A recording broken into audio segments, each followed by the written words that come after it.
The Imperial Star Destroyer was one of the most famous symbols of evil in the Star Wars galaxy, designed to inspire fear across worlds with power enough to subjugate entire star systems. But the good guys on many occasions also use Star Destroyers, and I'm not only talking about the Venator or the Victory class when it was used by the Republic before, Order 66. But in both canon and Legends, the New Republic made extensive use of the ISD and later Star Destroyer variants, which we'll discuss in today's video. There's a long history of good guys using Star Destroyers. Go back to the time of the Old Republic, and the Republic in fighting the Mandalorians used the Centurion class battlecruiser, which certainly looks a lot like a Star Destroyer. Then, of course, sticking with the Republic, by the time of the Clone Wars, you have both the Acclamator and the Venator. But let's talk about the Imperial era and beyond. The first Star Destroyers used by good guys were unsurprisingly those which defected or which were captured from the Empire. The Star Wars mod Awakening of the Rebellion also has a pretty fun edition where the Rebel Alliance actually has a Venator under the command of Rom Koda, but as far as I've found, neither Legends nor canon has actually given the Rebel Alliance a Star Destroyer, though I can see how it would be a pretty cool ship as a mobile base away from the front lines, especially with those hyperdrive-enabled fighters. I think, if I'm wrong, please let me know, but again, as far as I know, the Rebel Alliance Venator, as of now, is fanon only. In canon, as I mentioned in my last video, the Rebel Alliance also did briefly capture an Imperial Star Destroyer. This happened in the 2015 Star Wars comic run from Marvel. The ship was called the Harbinger. It was only briefly under Rebel command, and as far as I'm aware, the actual Rebel Alliance didn't really make use of captured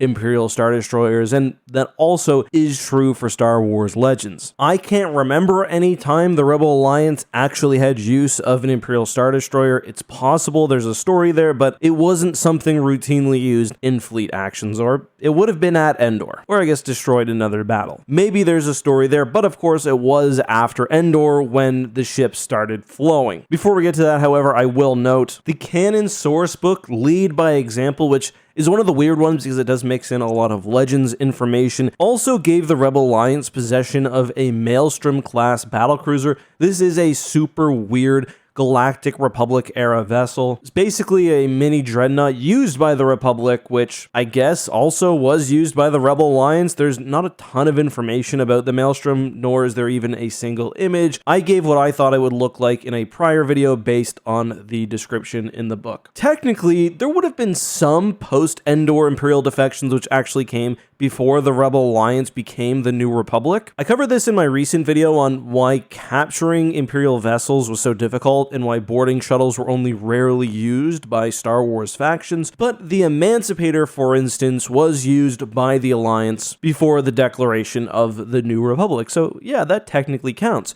Moving into the New Republic era, though, this is where we see a bit of a split in both Star Wars Legends and canon. As I'll get to in a moment, the Legends New Republic was more than happy to not only use captured Imperial Star Destroyers, but even make some of their own. The canon New Republic, however, was a bit more reserved. Now, it's not like they never used Imperial Star Destroyers, and in the Alphabet Squadron trilogy, the first ship Alphabet Squadron is attached to is the Lodestar, an Acclamator class cruiser, but after that is destroyed, the squadron is moved to the Deliverance, which is a captured Imperial class Star Destroyer. The New Republic also gained a hold of several Imperial Super Star Destroyers, as we learn in both Ahsoka and the Aftermath trilogy. However, in canon at least, I don't think there's any evidence they were actually used, and I suppose that does make sense. The New Republic probably didn't have the personnel early in the war to dedicate tens of thousands of people to a single ship when they needed a flexible fleet to respond to Imperial threats. Either way, many of the other captured or defected Star Destroyers of this time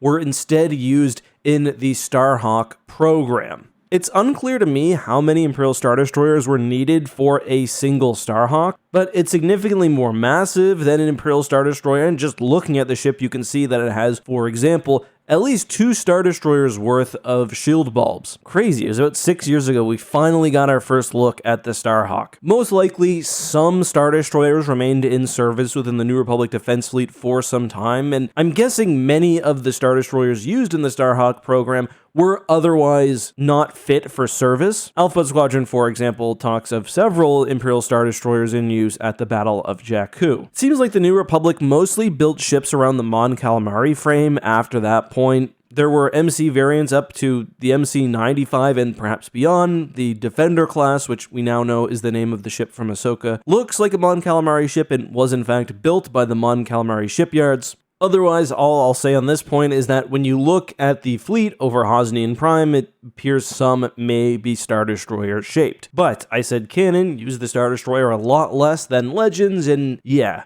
Part of this may be the fact that we've got so many Legends works set after Endor. Imperial ships were defecting all the time. Often the New Republic would come in, win a battle, and the enemy would simply give up rather than fight to the death. That was the case with the Monarch, which was a Star Destroyer at Coruscant. And this actually wasn't just the New Republic either. The Courtship of Princess Leia opens with a fairly memorable scene where Han Solo is returning to Coruscant, and he jumps out of hyperspace, and there are, and I quote, dozens of slate gray Imperial Star Destroyers alongside Hapan battle dragons. He didn't jump into the middle of the battle. The Hapan delegation had journeyed to Coruscant, and they'd captured a bunch of ISDs to the point where they actually donated 12 to the New Republic. You kind of got to just take my word if you haven't read the Bantam era books. Most of them have mention of Victory or Imperial Star Destroyers in New Republic service. It's very, very common. Other, you could call them good guy factions, also started developing Star Destroyers on their own. The Bikuran Destroyer used the reactor and other technology from an ISD.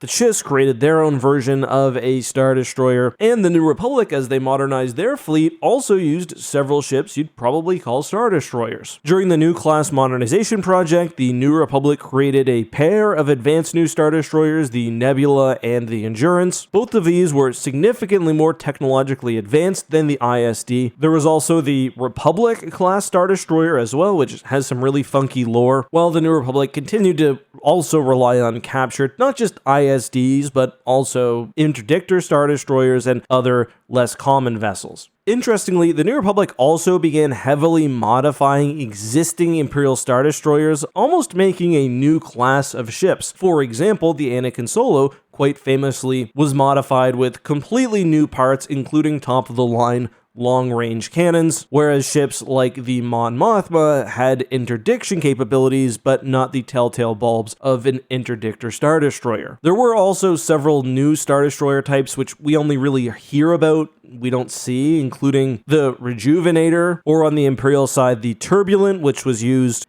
in the Legacy era. But by the Yuuzhan Vong War, Star Destroyers are still arguably the most popular large capital ship of the New Republic fleet. Like, they would be outclassed, I'd say, by Mon Calamari large vessels in total, but when talking about a single ship type, probably the ISD-2 may be the most common. When you jump way far ahead in the Legends timeline, Star Destroyers really return to being bad guy ships. Well, sort of. If you're watching my podcast, Tapcraft Transmissions, you'll know that the Sith Imperial Galactic Alliance War is somewhat complicated, but if you want to call the Empire the bad guys, the Pelion was their newest replacement for the ISD, though many were captured by the GA. But the more famous captured Star Destroyer of that era was the Imperius, which was a massively powerful Sith ship stolen from the Mon Calamari dockyards. But that's all I've got. I hope you enjoyed this video. If there's something you'd like me to cover next, please let me know. Until then, though, I'll see you, and may the Force be with you.